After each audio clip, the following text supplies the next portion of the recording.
Glendon with Making Money with Storage Unit Auctions. The title of this video, what to do when all the units are crap, or otherwise known, how to handle a dry spell. I didn't run across this as often as you're going to run across it because everything's changed.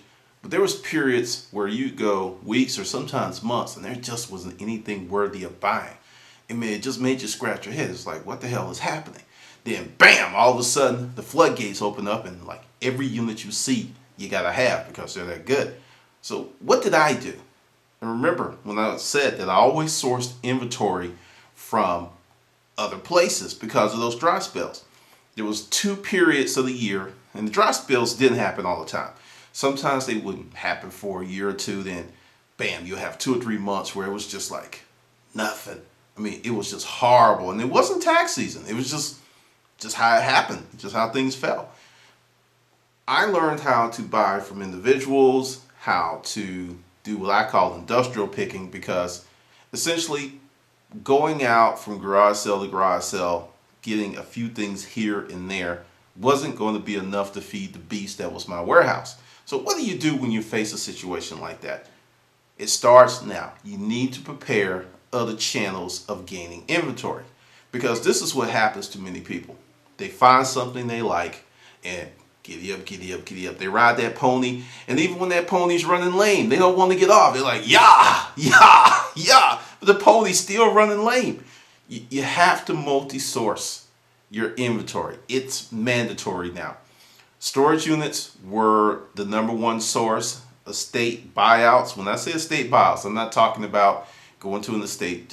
It takes a little work because you have to catch them before they get rolling. Because you go up to a person who's having a garage sale or an estate and saying, "Hey, I'll buy everything." After they've went through all that hard work, they've got everything set up, and you don't have the right price or you don't know how to handle that situation, it's not going to go well for you. It takes a lot of legwork, and it's something I'm going to address on, because actually there's another book that's going to be coming out. It's called Picking 7 Days a Week, and it's going to be mostly about strategies and how to constantly source inventory, because this is what I see a lot of people do.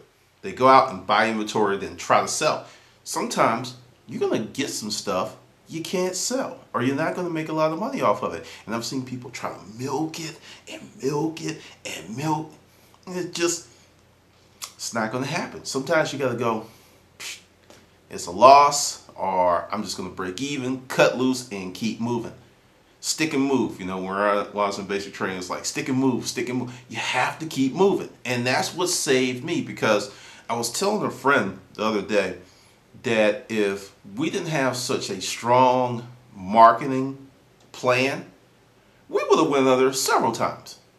I remember there was this one long dry spell. It was almost 4 months. And it was during the summer. And I was getting kind of antsy because the summer is deal time. There was just like nothing going on. And our warehouse was looking kind of emancipated. It was looking kind of skinny. I mean, it was just like really, really bad. Had a chunk of capital, but I know from experience that when you're not adding to that capital and money's just going out, it will drop so quick.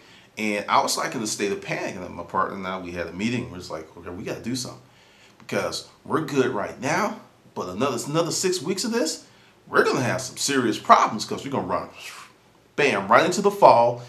Everybody, and see, the thing is, here in Georgia, the heat knocks out a lot of people, but as soon as it cools off, you get a whole bunch of folks. You get another layer of people that come out. So prices automatically kind of jack up a little bit because these folks need inventory. And I was like, okay, we got to do something. And that's when I went out, and I'll tell you exactly what I did. I went on Craigslist, and I found a bunch of people. I'm talking a gazillion people that was having garage sales. And I got on the phone, and I started emailing, and I just started making offers. I mean, I didn't even see this stuff. That's how desperate we were for inventory, because we had the space, we had a customer base, and had the money, and there was nothing coming out of the units. Now, even with all this going on, I still went to the auctions. You have to go. You can't like, oh, I'll go back when it gets better. If you're not out there, you're not going to know when it's going to get better. So I'm calling people, and I'm calling people, and as you can assume, a lot of people were like, no, who are you? Don't ever call me again. But this is where having a sales background saved my bacon. Because I kept going, kept calling, kept calling, kept calling. And I found there's a few people, oddly enough, they're only a few miles away from each other. And I went and I was just like, well, they had a lot of nice stuff. Corporate relocation, the first one.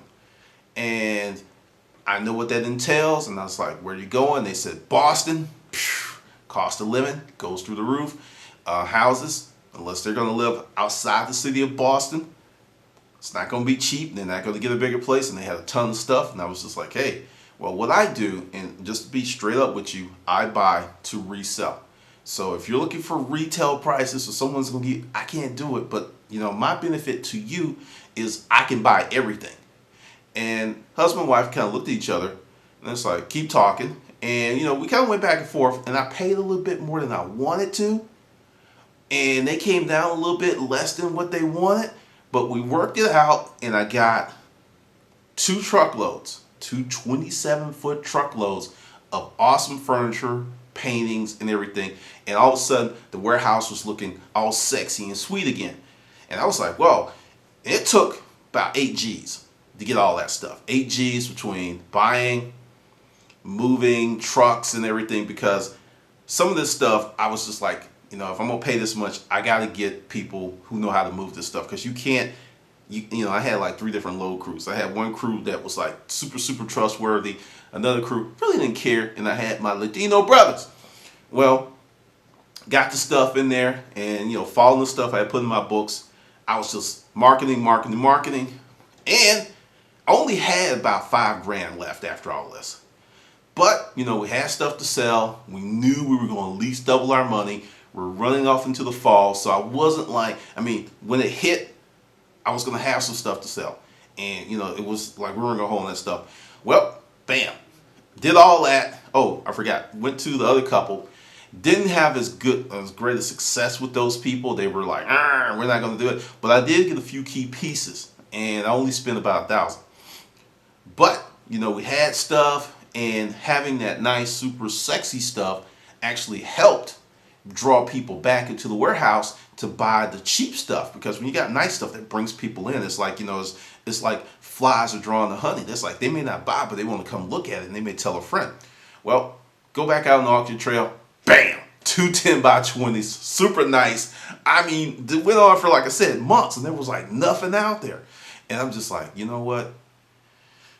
So everyone is dry. Everyone needs stuff. So I didn't get both of them. I got the best one, I think, and it cost me $2,300. Understand? At that point, I only had $1,700, and I went out and bought some junk rooms. Because there was stuff to buy. I just bought and bought and bought, and glad I did it, because we had a week of pucker. Because you have if you have a store, you're gonna have a week where shit's gonna happen.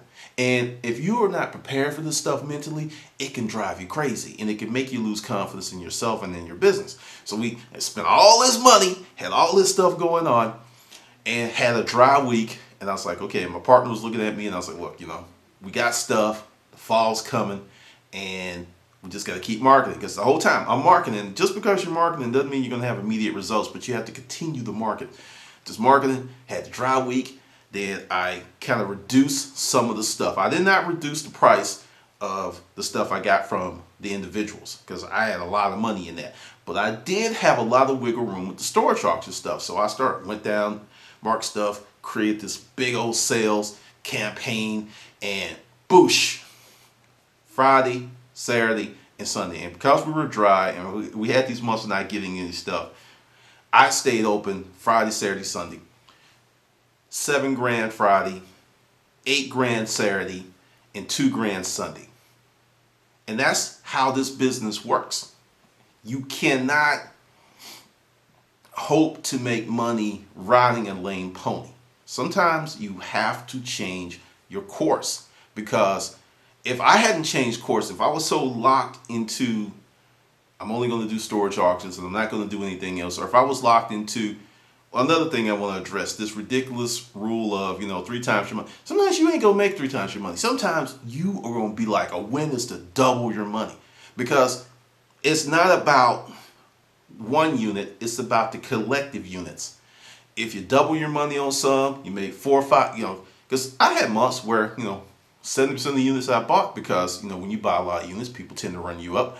It's just the name of the game. I only doubled my money. 70% just doubled my money. But the other 30%, 6, 7, 8, 9, 10, 20, 30, 40, 50, 60, 70 times my money.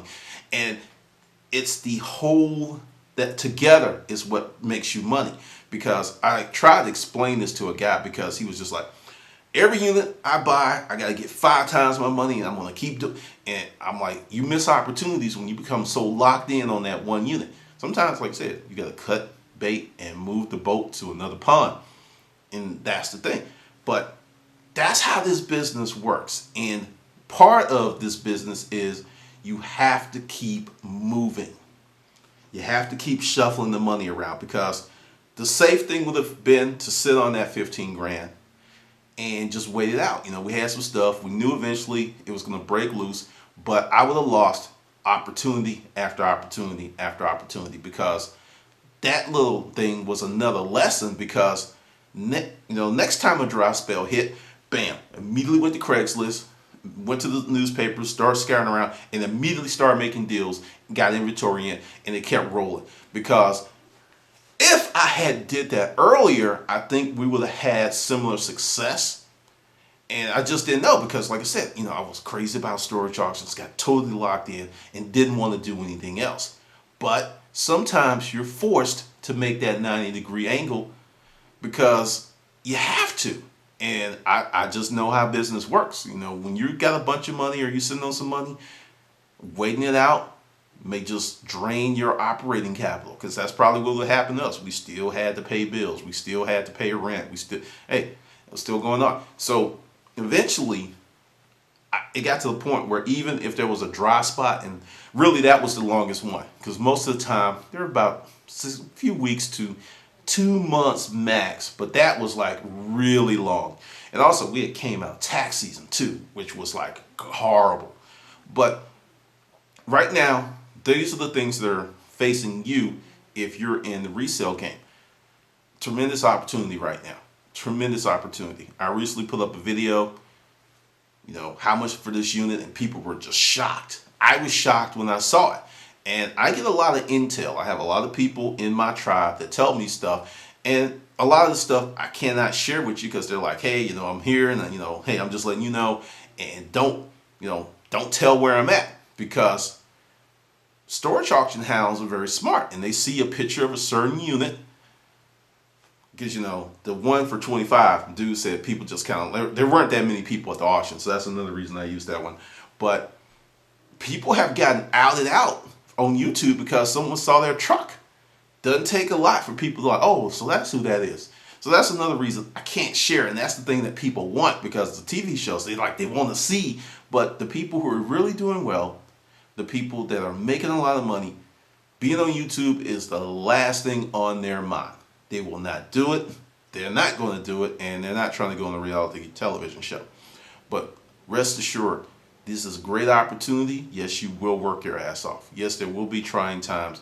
And yes, sometimes you're going to lose money. But that's the name of the game. All right, this is Glendon. We're making money with storage unit auctions.